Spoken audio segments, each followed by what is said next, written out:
Salut à tous, c'est Manu, bienvenue sur RCF1 pour donc l'essai de cette Exotech F1 Ultra, donc qui est la dernière née en F1 chez Exotech. C'est leur premier châssis complètement F1 de chez Exotech. Habituellement, ils faisaient plutôt des conversions sur base de châssis Tamiya notamment. Donc c'est leur premier châssis complet en F1 chez Exotech. Je crois même que c'est le premier châssis complet tout court. Donc cette F1 Ultra, on va regarder un petit peu les solutions qu'elle propose. Comme d'habitude chez Exotech, on va avoir un haut niveau de qualité au niveau des pièces alu et du carbone. On va voir un petit peu tout ça. Et puis je vous parlerai dans un deuxième temps des essais que j'ai pu faire donc avant le confinement du mois de novembre, là, donc des essais qui datent un petit peu. J'ai pas eu l'occasion de la rerouler là depuis ce début d'année. Mais je vais vous parler un petit peu déjà des ressentis qu'on a pu faire donc sur notre piste indoor, qui était un petit peu avec un grip mixte, donc qui sera assez relativement fidèle à ce qu'on pourrait avoir sur une piste normale, quoi. Voilà, donc on va revenir un petit peu donc sur ces éléments techniques de cette F1. Donc comme d'habitude, Exotech, on le voit sur la vidéo, en fait, c'est un mélange de carbone et d'aluminium bleu, qui est la marque de fabrique Exotech, puisque ils ont repris un petit peu le bleu qu'il y avait chez Tamiya. Puisqu'avant c'était beaucoup des options, des optionneurs, notamment pour les F103, F104 en F1. Ils ont fait depuis plein d'autres choses, hein. Donc c'est une très très belle F1, on le voit, hein, avec des solutions très très innovantes, hein, notamment les deux dumpers latéraux, là on reviendra dessus un petit peu. On va commencer par l'avant de cette F1. Donc sur le train avant, donc on va trouver un support aluminium, un croisillon en aluminium, avec donc on aura deux réglages possibles de la largeur enfin, des empreintes ici, donc soit court soit long, avec des triangles avant du carbone de 3 mm, j'ai l'impression. On voit tout de suite donc que les triangles supérieurs sont réglables, hein, des deux côtés, par des biellettes à pas inversées, donc ce qui permet de régler et la chasse et le carrossage. Alors ça a des avantages et des inconvénients, c'est-à-dire que sans pied à coulisses, voire même sans banc, ça va être un peu compliqué à régler, hein. On pourrait régler ça juste avec une écart de carrossage, mais pour la chasse, pas notamment. Vous voyez ici la chasse, c'est un peu compliqué à régler, donc il faudrait un rapporteur ou un banc de réglage qui peut mesurer la chasse. Donc à voir ça. Dans les docks, on peut retrouver aussi pas mal d'infos, notamment sur ces distances-là, là, entre les deux pièces en plastique qui donnent des niveaux de chasse. Mais bon, c'est un petit peu aléatoire, hein, suivant déjà comment on règle le carrossage, hein, ça change aussi un petit peu la chasse. Donc à chaque fois, c'est des choses qu'il faut reprendre. Donc l'idée, donc sur le train avant, c'est donc d'être un petit peu quand même outillé au niveau réglage. Et surtout de bien faire attention à mettre les mêmes valeurs des deux côtés, hein, c'est hyper important. Sinon vous aurez une voiture un petit peu bizarre. Comme d'habitude, des biellettes à pas inversées, donc pour régler le pincement et l'ouverture. Sur les fusées, on a deux positions. Sur le renvoi, là, on a trois positions pour la Karman. Donc ça c'est cool, on va pouvoir régler très neutre ou avec beaucoup d'Ackerman. Donc ça c'est pas mal. Donc un beau renvoi en alu à 90 degrés, avec une petite biellette ici pour le cerveau. D'accord, donc le cerveau lui n'est pas monté flottant, il est monté sur le châssis. Hein, donc là-dessus il n'y a pas de souci, donc du cerveau standard ou low profile, ça pourrait marcher. On a deux colonnettes en alu là pour soutenir le train avant. C'est les mêmes distances en fait que le train avant de la F104, j'ai l'impression. Hein, donc on pourrait peut-être même mettre des trains supérieurs de F104 si jamais c'était besoin. On a deux réglages d'empattement, hein, sur la voiture, donc on pourra monter, ici on voit les trous, hein, on pourra monter, je crois que c'est 3 mm d'écart entre les deux, l'empattement de 3 mm. Ici il est en empattement court, donc ça donne une voiture assez vive. Donc la première chose aussi qu'on voit au niveau du châssis, c'est que le châssis est en deux parties. Donc il y a une partie arrière qui est en aluminium, toute cette partie ici là, est en aluminium, et la partie avant est en carbone, hein. C'est un châssis donc en deux morceaux, et on viendra disposer l'électronique ici au milieu. Alors il n'y a pas beaucoup de place, hein, pour poser l'électronique. Ça se fait au chausse-pied, souvent on est obligé de mettre le récepteur sur la tranche ici. Puis pareil pour mettre la puce de comptage éventuellement, on peut la coller derrière le cerveau, donc voilà, c'est un petit peu à l'étroit avec le variateur, le condo le condo du variateur et le récepteur. Il faut faire un petit peu gaffe et pas mettre des variateurs trop gros, sinon ça peut coincer.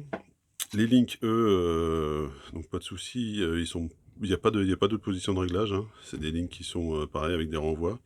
Donc c'est pareil, il faut faire bien attention à les monter bien à plat ces links là, hein, parce que suivant comment on sert en fait les rotules, on peut se retrouver à avoir un link un petit peu décalé comme ça. Donc ça c'est pareil, il faut bien faire attention à les monter à plat. Le support de batterie en plastique, il existe une option en carbone, hein, pour monter le support. Et puis derrière on arrive sur on peut appeler ça une tour d'amortisseur, hein, quasiment, hein, comme ça se fait sur les touring ou sur les TT. Donc une tour avec deux amortisseurs, deux petits amortisseurs à tout petit volume, donc qui vont assurer et à la fois l'amortissement latéral, mais on va le voir tout de suite en fait en faisant en faisant bouger la géométrie du train arrière. En fait, ils servent aussi dans l'amortissement, on va dire longitudinal de la voiture. Donc c'est bien et c'est pas bien, ça marche très bien. Le problème c'est qu'au niveau des réglages, du coup c'est un petit peu compliqué à régler, si on veut en fait jouer sur l'amortissement latéral, on joue forcément aussi sur l'amortissement central. Donc c'est à prendre en compte, mais bon, c'est une voiture qui marche quand même super bien, comme ça. Donc l'amortisseur central, pareil, marche très bien. On le voit en fait sur le débattement. Je vais essayer de vous montrer ça. En fait, il a très peu de courses, hein, sur le débattement du train arrière. Il n'y a pas beaucoup de courses en fait qui se fait.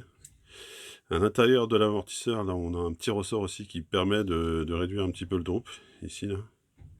Voilà, ce petit drop là. Bon, je suis pas sûr de l'effet de ce petit ressort là. C'est un petit ressort en fait qui est posé sous le piston et qui vient s'appuyer sur le fond d'amortisseur. Bon, est-ce que c'est très efficace? Je suis pas sûr. L'autre point intéressant donc de ce châssis, c'est à l'arrière en fait ils ont supprimé l'habituel pivot par une espèce de barre pendoire. En fait, c'est une barre qui traverse des deux côtés, qui est donc prise d'un côté sur le châssis, de l'autre côté sur le pod, et qui va permettre une articulation comme ça. Hein, donc on va avoir une articulation dans les deux sens, et comme ça, et comme ça. Donc à tester, en fait c'est vraiment pas mal à rouler. Hein, ça donne un châssis qui est très neutre en fait, à l'arrière, qui est très rivé.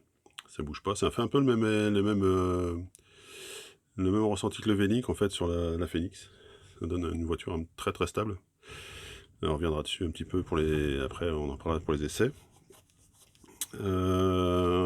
Ensuite on voit donc que le support donc pour l'aileron arrière a été déporté sur le châssis, hein, donc c'est un wing to châssis mais qui passe au-dessus du moteur. Habituellement sur les autres marques, le wing to châssis se faisait sur les côtés du pod. Là ils ont voulu garder une voiture assez fine, et donc on montait le winch châssis pareil en dessus du pod avec une pièce en plastique. Alors la pièce en plastique est très costaud, il n'y a pas de souci, moi j'ai pu la tester, aucune casse, sachant qu'ils font également une option carbone et aluminium, avec même du lest à l'arrière du châssis, pour permettre de gagner encore en motricité s'il y avait besoin. Voilà, donc on retrouve un renvoi de carbone ici pour l'amortisseur central, qui vient uniquement se monter sur le côté gauche, sur le côté droit pardon, du pod. Le pod lui qui est tout en aluminium, hein, et donc qui est vissé. En fait, chaque élément du pod est vissé indépendamment. Alors ça va bien puisque le pod lui en aluminium ne bouge pas trop, mais bon sur des chocs quand même il n'y a pas de renfort entre les deux, donc il faudra faire gaffe à bien vérifier que l'aluminium ne se tord pas. Mais là-dessus on n'a pas vraiment eu de soucis aux essais. Il y a de la place pour le moteur, il y a tout ce qu'il faut, donc ça c'est nickel. Et on termine enfin pour l'axe arrière. Donc l'axe arrière, ils ont choisi au départ de mettre un axe carbone. Alors c'est le point noir en fait de cette pièce, puisque l'axe carbone qui avait été livré dans les premiers kits, je vais vous montrer, voilà, voilà ce que ça donne. Donc il avait fait 3 packs, voilà, 3 packs cassés. J'en ai remonté un autre qui a fait pareil, 5-6 packs, il a cassé aussi. Donc en fait, il y avait un souci puisqu'en fait, pour monter la goupille, à partir de l'axe, ils avaient creusé le carbone et du coup, le carbone était vraiment trop fin. Il ne pouvait pas supporter la charge. Donc c'était vraiment un défaut de conception de la pièce. Ils ont ressorti depuis, 2 axes différents. Donc un axe carbone plein et un axe acier. C'est l'axe acier que j'ai mis là sur à l'arrière, donc sur cette Exotech. Cet axe acier donc qui est assez lourd, hein, puisque il fait, par exemple, vous prenez l'axe alu déjà de la X-Ray X1, qui est déjà pas très très léger, il fait 5 grammes de plus que l'axe alu. Donc ça donne un peu plus de motricité encore à la voiture, mais ça se fait un petit peu au détriment des relances moteurs. Donc il faudra faire un petit peu gaffe, avoir des bons moteurs pour rouler avec cet axe-là. L'axe carbone, le dernier qui est sorti, lui, il avait eu des soucis. Alors sur quelques remontées, j'ai regardé sur le forum RCTech, où cette pièce se détachait, en fait se décollait du carbone ici. Donc voilà, donc il faudra faire attention si vous commandez cette voiture à bien prendre, moi je vous conseille vraiment de prendre l'axe acier, hein, il n'y a pas une énorme différence en perf, et vous serez plus tranquille, hein, vous pourrez rouler sereinement avec un axe acier. Vous pouvez également monter des axes enfin plutôt des diffs de différentes marques, hein, d'autres marques. Moi j'ai fait des tests par exemple avec le diff à pignon Phoenix, que j'utilise beaucoup dans mes voitures, parce que c'est un diff qui est très robuste, qui marche vraiment bien. Et ça va parfaitement. Il faut juste faire attention à l'équilibrage gauche-droite en fait de la voiture, parce que c'est pas tout à fait les mêmes codes par exemple que du X-Ray. Mais en fait il faut 1 millimètre de rondelle de ce côté-là, et puis ça va très bien. Voilà. Qu'est-ce qu'on peut dire d'autre? Donc on va parler un petit peu des essais.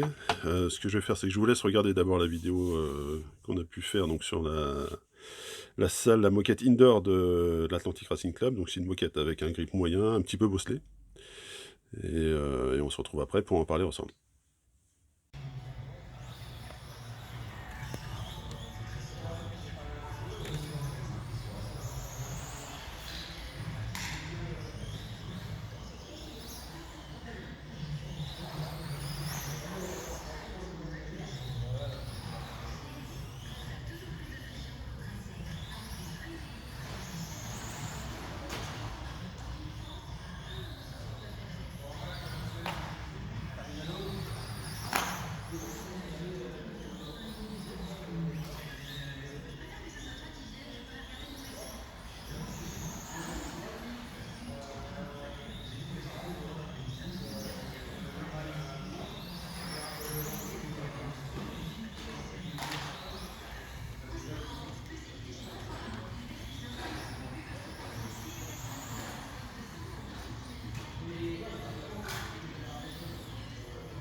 Donc voilà ce que pouvait donner donc cette petite vidéo.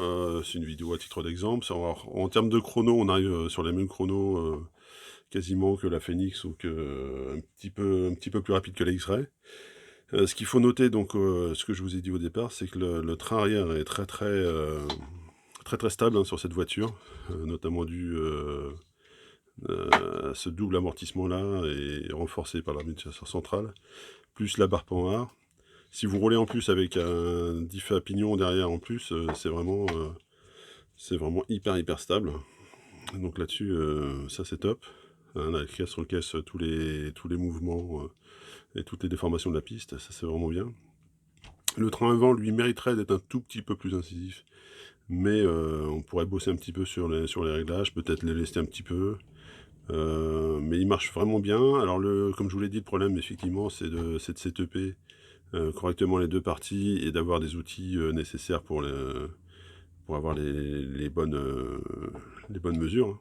Parce que si on a vite fait de se retrouver avec des mesures un petit peu enfin un petit peu aléatoires, quoi. Donc ça, à prendre en compte. Voilà, donc les réglages que j'ai fait, donc c'est quasiment les réglages de boîte. On est resté sur les réglages de boîte au niveau de l'amortisseur central, du ressort central. J'ai juste assoupli moi un petit peu les ressorts latéraux. Un petit point quand même sur les ressorts latéraux. Vous voyez en fait qu'il faut vraiment faire gaffe quand vous les montez, à ce qu'ils soient exactement de la même longueur, hein, au millimètre près. Quand vous montez vos chapes exactement, c'est pareil, il faut qu'elles soient exactement au même endroit. Sinon vous allez retrouver une voiture qui a un petit peu de... en fait, que le pod soit pas à la bonne hauteur, en fait, par rapport au châssis. Donc c'est hyper important, en fait, que le pod soit vraiment à plat. Là, on le voit ici, hein, par rapport au châssis. Donc faites gaffe à ça. Vous pourrez ensuite régler le tweak sur sur les petites coupelles, sur les petites bagues.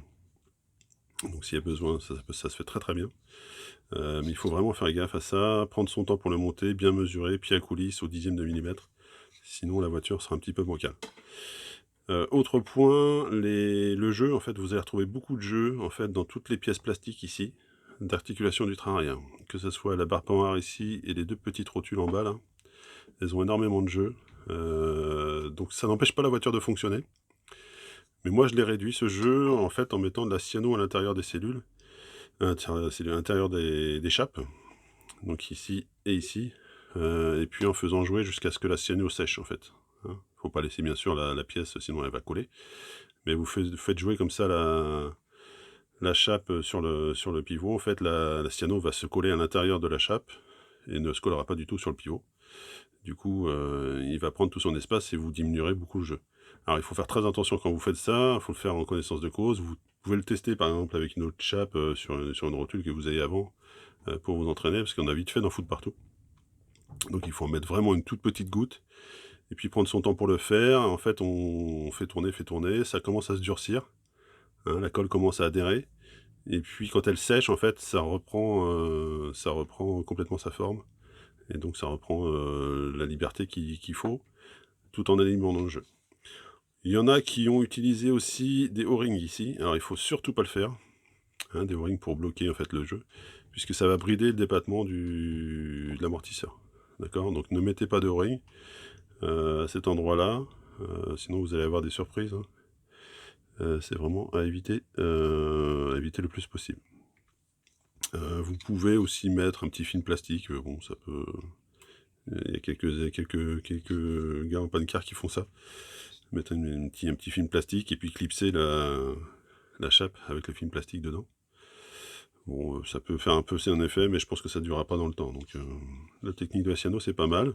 Ou sinon, vous pouvez tout à fait rouler avec le jeu qu'il y a, hein. C'est pas gênant. La voiture en fonctionnement entre les deux, franchement, je vois pas énormément de différence. Et moi, plus moi qui suis habitué à plus avoir de jeux dans les voitures, je trouve que c'est peut-être mon côté maniaque là-dessus. Mais donc, je pense que même montée de boîte, ça marche très très bien. Mais bon, il faut vraiment prendre son temps, surtout sur deux petits amortisseurs qui sont très très très fins.